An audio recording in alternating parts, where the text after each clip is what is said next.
No me odotetaan sitä, että ensinnäkin ihmiset liikahtaa nyt. Jumalahan haluaa läpimurron koko Suomeen ja tietysti tänne Jyväskylään.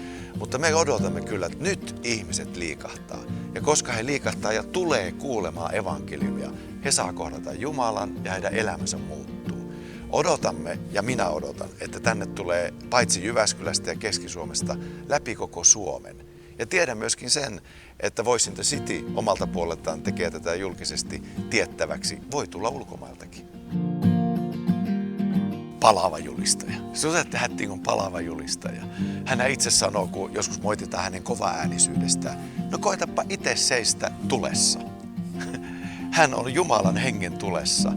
Ja se tarkoittaa kuulijoille sitä, että he virkistyy, he saa kokea Jumalan rakkauden lämpöä, he saa kohdata Jumalan. Ja aina missä Jumala kohdataan, siellä synnit saadaan anteeksi, siellä parannutaan, siellä löydetään uusi Jumalasuhde. Kaikkia hyviä asioita tapahtuu. On. Kay Claxtonin lahja on todella se, että hän on tämmöinen kevyt tuulen henkäysopettaja. Häntä on todella miellyttävä kuunnella. Erittäin hyvä Jumalan sanan julistaja.